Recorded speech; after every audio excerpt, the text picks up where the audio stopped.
আগে এক ব্লগারের প্রতি মানুষের রেশ কেটে উঠতে পারলো না, অহংকার।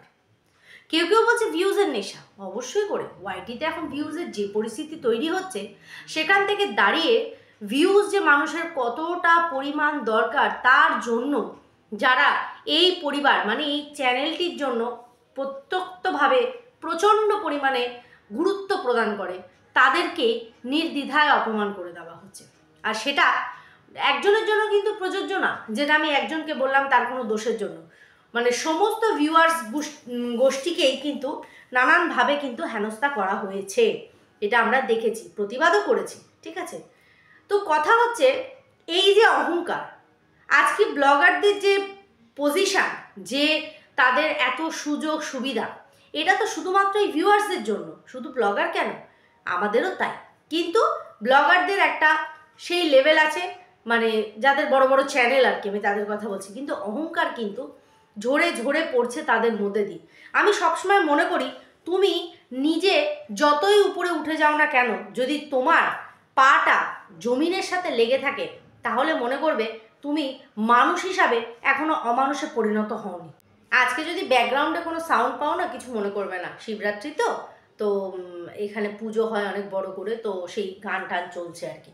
তাও আমি দরজা জানলা বন্ধ করে ঘরের মধ্যে বসেছি, যাতে কোনো রকম কারণ নালে না ভিডিওতে কপিরাইট এসে যাবে।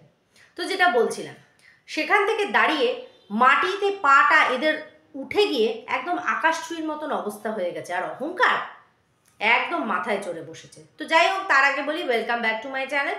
কেমন আছো তোমরা সবাই? আশা করি সবাই ভালো আছো, আমিও ভালো আছি।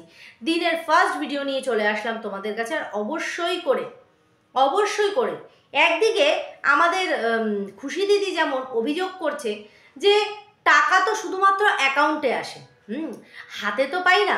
হাতে পেলে না হয় বুঝতাম যে সেই টাকাটা টাকা, তাই আমি তো জানি আমার টাকা আমি অ্যাকাউন্টে ঢুকুক বা হাতেই পাই, আমার ঢুকছে। কিন্তু না, এই ক্ষেত্রে তার হাজব্যান্ডের যেহেতু সমস্ত কিছু এখানে ডিটেলস দেওয়া রয়েছে, হ্যাঁ, আমি যতটুকু জানি যে কোনো অ্যাকাউন্ট কি দেওয়া যায় নাকি পার্টিকুলার নিজের একটা সিঙ্গেল অ্যাকাউন্ট থাকতে, আমার এই বিষয়টাতে কোনো নলেজ নেই। যাই হোক, ঠিক আছে।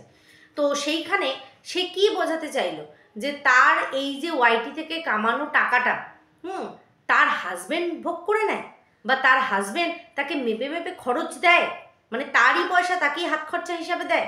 বিষয়টা ঠিক ক্লিয়ার হলো না। কিন্তু হ্যাঁ, টাকা পয়সা যতই থাকুক, মানসিক শান্তি যদি মানুষের না থাকে, ওই পয়সা থাকাও যা না থাকার সমান।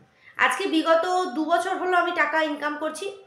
আমি আজকে যদি সেই টাকা জমাতাম না, আমার একটা ভালো সড়ো মানে অ্যামাউন্ট আমার জমে যেত। কিন্তু আমি সেখানে কোনোদিনও আমি মানে আফসোস করিনি, কারণ আমি যে লক্ষ্যটা নিয়ে ওয়াইটিতে এসেছি, সেই লক্ষ্যটা আমার ফুলফিল হয়ে যাচ্ছে এই ওয়াইটির দ্বারা। আর সেটাকে শুধুমাত্র তোমরাই এই জায়গাটা কিন্তু করে দিয়েছো। হ্যাঁ, আমি মানছি অনেক সময় অনেক ক্ষেত্রে নেগেটিভ কিছু কমেন্ট চলে আসে, তাদেরকে সেইভাবে বুঝিয়ে দিলেই হয়ে যায়। কিন্তু তার জন্য আমি সবাইকে অপমান করতে পারি না। এই জিনিসটা নিয়ে কিন্তু এই যে হ্যাপি দিদি মানে আমাদের খুশি দিদি কিন্তু বিষয়ে একটা বাওয়াল করেছে, যাতে একটুখানি কন্ট্রোভার্সির ছোঁয়া লাগে, যাতে করে একটুখানি চ্যানেলটায় ভিউজ আরও বেশি হয়। তো কন্ট্রোভার্সির ছোঁয়া থেকে মনে পড়লো একটু ক্লিয়ার করে দিই। কাল আমি বাচ্চার বাবাকে নিয়ে একটা ভিডিও করি, যে ভিডিওটার মধ্যে আমি কিন্তু বলেছিলাম যে পেছনে কোনো ফিমেল আছে, যার জন্য কিন্তু ও ক্যামেরাটা ওইভাবে ধরেছে বা দেখিয়েছে। কিন্তু সবাই বলেছে ওখানে মেল ছিল, আর তোর বন্ধু ছিল, আর সে হাসছিল, কথা বলছিল, শোনা গেছে। আমিও শুনেছি, কিন্তু তাও আমি বলবো ওর পেছনে ফিমেল ছিল, কারণ ও এটা দেখাতে চেয়েছে, ও জনগণকে এটা দেখাতে চেয়েছে যে এখানে যে আমার পেছনে কোনো মেল না, ফিমেল আছে বাইকে বসা, আর সে ক্যামেরাটা করে দিচ্ছে, আর সেইটা যাতে জনগণের সামনে প্রেজেন্ট হয়, মানুষ সেটাকে নিয়ে চর্চা করে, যাতে দুটো ভিউজ হয়, তাই তো। তা বলছি এইরকম চিটিংবাজি ওয়েতে সে যখন ভিউজ কামাতে চাইছে, তো তাহলে তাকে সেটাই দিই না। তার মনটাকে খুশি করার জন্য আমি বলিই না যে তার পেছনে মেয়েই ছিল। আর ওই ব্যাগের হ্যান্ডেলটা যেটাও কাঁধে করে ব্রাউন কালারের ব্যাগটা নিয়ে গেছে, সেটা ওর ছিল না, সেটা সম্পূর্ণ একটা ফিমেলের ছিল। আর ফিমেলকে সেটা আমরা তো জানি, কারণ এমনি তো কোনো কিছু দেখিয়ে ভিউজ টানা তো সম্ভব হচ্ছে না, তাহলে এরকমই দেখাই। আমি মনে পড়ে যখন গামলাকে নিয়ে ভিডিও আমরা করতাম বা করছি, ঠিক আছে, সেই সময় গামলার হয়ে এই আমাদের ফিশ কষা মাসি বলো বা শু বলো, এই বিষয়টা তুলেছিল যে ভিউজ দেখেছিস, এখানে তো বাচ্চার বাবার ভিউজ একদম তলানিতে এসে ঠেকেছে। এই কথাটা কিন্তু আমরা বরাবর বিশেষ করে ফিশ কষা মাসি আর শুয়ের মুখ দিয়ে শুনেছি, ঠিক আছে। আমি সবসময় বলি অহংকার কোনো কিছুরই করতে নেই। আজকে গামলার ভিউজ দেখে তাদের কি কোনো রকম একটু কষ্ট হয় না, বিশেষ করে ফিশ কষা মাসির। আহারে মাসির একটা মাত্র ছোট্ট মা, বলছি মায়ের ভিউজটা পড়ে গেছে। আহারে মাসি ইনভিজিবল হাজব্যান্ডকে নিয়ে অ্যানিভার্সারি করতে গেছিল, ডাল মাখনি মানে ওটা কি বলে নান, হ্যাঁ, তারপরে ওটা কি বলে বাটার নান ছিল ওটা, আরেকটা টিক্কা চিকেন বাটার টিক্কা চিকেন বাটার মশালা এরকম কিছু একটা খেয়েছে, মিক্স ভেজ টেজ খেয়েছে। মজে सूट बूट में आया कन्हैया बैंड बजाने को, नए रेस में नाच नचाने नए जमाने को। আপনার হাজবেন্ডের একটুখানি ঝলক দেখে মনে হলো যে কোনো বিজনেস ট্যুর থেকে সে মানে এসেছে এক ক্লায়েন্টের কাছে, জাস্ট তার সাথে একটু দেখা করে মিটিংয়ের কিছু খাওয়া দাওয়া করে সে পুনরায় ফিরে যাবে। সুটেড বুটেড ছিল তো তাই বলছি আর কি। বলছি হাজবেন্ড যেখানে এরকম সুটেড বুটেড, আপনার কিচেনটা দেখে তার হাউ ট্যাকি টাপারওয়্যার মনে হয় না? বাবা উনি যতটাই দেখলাম পয় পরিষ্কার, আপনার থেকে তো পরিষ্কারই মনে হলো। মানে আমি বুঝে পাই না আপনি কি করে এতটা নোংরা। যাই হোক সেটা কথা না, কথা হচ্ছে তো এই ভিউজের অবস্থা কি হয়েছে সেটা তোমরা দেখতে পাচ্ছ। তো সেখানে দাঁড়িয়ে বাচ্চার বাবা যদি কন্ট্রোভার্সি চাইছে, তো আমরা করি না কন্ট্রোভার্সি, প্রবলেমটা কি আছে? মেনে নাও না তার পেছনে একটা মেয়ে ছিল রে বাবা। আরামবাগে যদি কেউ থেকে থাকে, এখানে তো প্রচার করা হচ্ছে মানে আনফর্চুনেটলি কখনো গেছে সরস্বতী পুজোর সময়, ও গেছে ভ্যালেন্টাইন্স ডের সময়। লাইক সিরিয়াসলি মানে জিও ফোন করে বলে দিয়েছে বাচ্চার বাবা তুমি ওইখানেই যেও, ভীষণ পরিমাণে রিল্যাক্সেশন হয়। বুঝতে পারছি, হ্যাঁ। তো মানে ঠিক অদ্ভুত টাইপের, জিউ যার সাথে গেছে তাকে দেখাতে পারেনি, বাচ্চার বাবা যার সাথে গেছে তাকে দেখাতে পারেনি। হ্যাঁ অদ্ভুত টাইপ হয়ে যাচ্ছে বিষয়টা। যাই হোক সেটা বড় কথা না, বড় কথা হচ্ছে ওই যে একদম মিলে যাচ্ছে বিষয়টা, সেটাই হচ্ছে কথা। তো যেটা বলছিলাম, তো এরকম আমাদের খুশি দিদি তো দুঃখ প্রকাশ করেই দিল যে তার অ্যাকাউন্টের টাকা ঢুকে পড়ে কার বরের নামের যে অ্যাকাউন্ট আছে সেইখানে, যত ওটিপি মোটিপি অ্যালার্ট সব ওর বর পায়। ও তো পায় না, ও বোঝেই না, হাতে পেলে না হয় বুঝতো, তাহলে কি তার টাকা ওর বর মেরে দেয়? হাতে কি পায় না টাকা? শুনতে তো এরকমই লাগলো।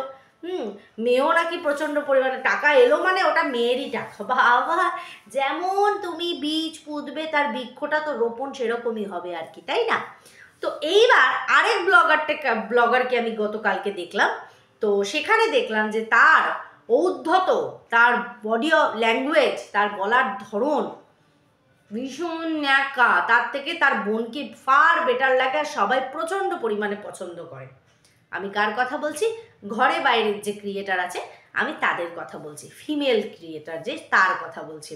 এক তো তার ওই ন্যাকা ন্যাকা কথা, মানে অদ্ভুত টাইপের একটা ন্যাকামি আছে সেই কথাবার্তার মধ্যে। কিন্তু দেখো তার বোন যেমন শিক্ষিতা, তেমনি তার মানে কি বলবো, যতটা সিম্পল, বললাম না মাটিতে পাটা এখনো রেখে দিয়েছে, ততটাই ভালো জায়গায় ভালো পোস্টে সে জব করছে। কিন্তু মেয়েটির মধ্যে বিন্দু মাত্র অহংকারের ছোঁয়া কিন্তু আমরা কেউ দেখতে পাই না। হ্যাঁ আমি পূজার কথা বলছি, খুব ভালো লাগে।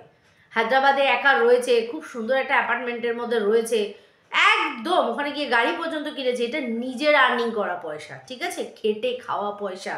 সে যে পড়াশোনা শিখেছে, তার বাবা মা তাকে যে শিক্ষাটা দিয়েছে সেইটার একটা সঠিক মর্যাদা রেখেছে। তাই আমি যতটুকু মনে করি এই ঘরে বাইরের ওনার, সেই ওনারের মানে ফিমেল ওনার যে, তার থেকে তার বাবা মার কাছে তার বোনের প্রায়োরিটিটা বেশি, ঠিক আছে।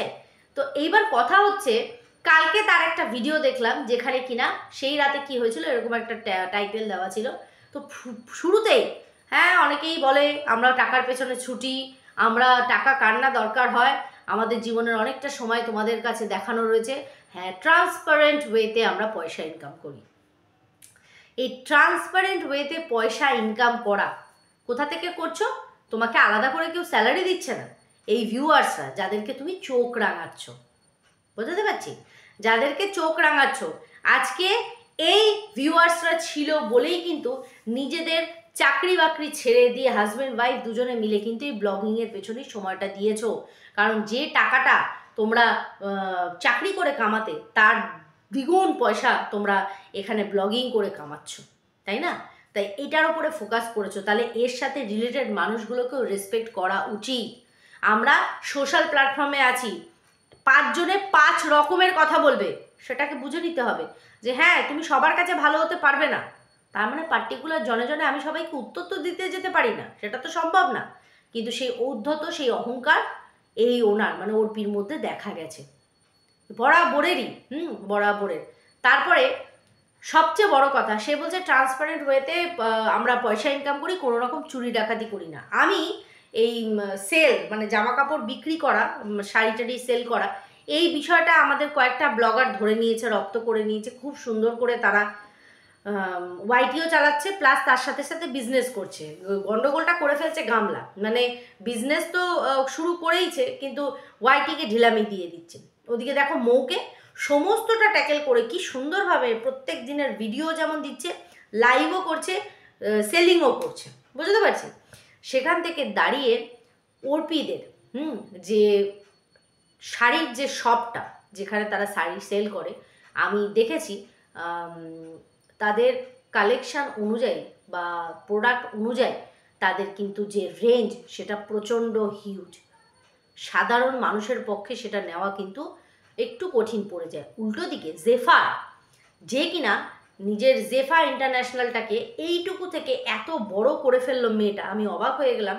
ওর কাছে কিন্তু সব রকমের রেঞ্জের শাড়ি রয়েছে, কালেকশান রয়েছে। তার থেকেও বড় কথা, মেয়েটি কিন্তু খুব ডাউন টু আর্থ।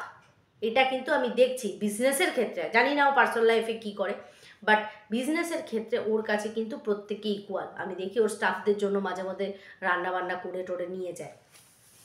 এই যে জিনিসগুলো এটা রাখতে হয়, বিজনেস সবার দ্বারা হয় না। আর তুমি 500 টাকার জিনিস কিনে সেটাকে 2000 টাকায় সেল করছো, তার মানে কতটা হিউজ পরিমাণে তুমি মার্জিন রাখছো। আর ওই মার্জিনটা তোমাকে দিচ্ছে কে? সাধারণ জনগণ যারা তোমার কাছ থেকে কিনতে আসছে, তাদের সেটা কষ্টের পয়সা।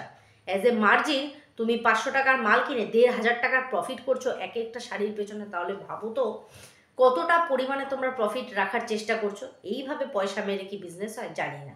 দ্বিতীয়ত, আজকে এই যে এত ফুটানি, এত ল্যাভিশলি, এত মানে মুখ উঁচিয়ে কথা বলা, চলা, এত এইভাবে লাইফস্টাইল লিড করা, এটা কাদের জন্য? এই ভিউয়ার্সদের জন্য। তাই ভিউয়ার্সরা মাঝে মধ্যে কিছু বললে সেটা আমাদের শুনে নিতে হয়। ভাই তাদের সাথেও তার সংসার করতে যাচ্ছি না, তো যদি তাদের মনে হয় যে তারা কিছু ভুলভ্রান্তি দেখছে, তো সেটা তারা বলছে, সেটাকে আমাকে রেকটিফাই করতে হবে কোন জায়গাটা গন্ডগোল হচ্ছে। হ্যাঁ, তার মানে ভিউয়ার্সরা কি ভুল করে না? তারাও ভুল করে, কিন্তু একটা ওয়ে অফ টকিং আছে যেটা আমরা কিন্তু তাদের সাথে কিন্তু এইভাবে বলতে পারি না, তাই না? তো এটাই আমার বলার ছিল আজকে, যে উদ্ধত প্রত্যেকটা ব্লগারের মধ্যেই কম বেশি তৈরি হচ্ছে। কালকে খুশি দিদিকে দেখলাম, আজকে ঘরে বাইরেকে দেখছি, আগামীকাল দেখা যাবে হয়তো অন্য কেউ মুখ খুলছে। সবটাই ভিউজের জন্য, সবারই ভিউজের অবস্থা খারাপ। উল্টো দিকে দেখলাম সৌহার্দ্যর শরীরটা খারাপ, গ্যাস্ট্রিকের প্রবলেম হয়েছে, নিয়ে দৌড়াদৌড়ি করা। তো গেট ওয়েল সুন, তাড়াতাড়ি সুস্থ হয়ে ওঠো। আর ওকে সবসময় চনমনে দেখা যায়, বাট অনেকটা ডাউন ছিল, কারণ শরীর খারাপ হলে মানুষের এরকমই অবস্থা হয়েছে। তো এই হলো ব্যাপার। চলো বন্ধুরা, ভিডিওটা এখানেই এন্ড করছি। রেসপেক্ট অবশ্যই করে প্রত্যেকের জন্য ইকুয়ালি থাকা দরকার। কেউ যদি আমাকে কামড়ায়, তাহলে আমি যদি ঘুরে কামড়াই, তাহলে তো তার আর আমার মধ্যে কোনো তফাৎ থাকে না।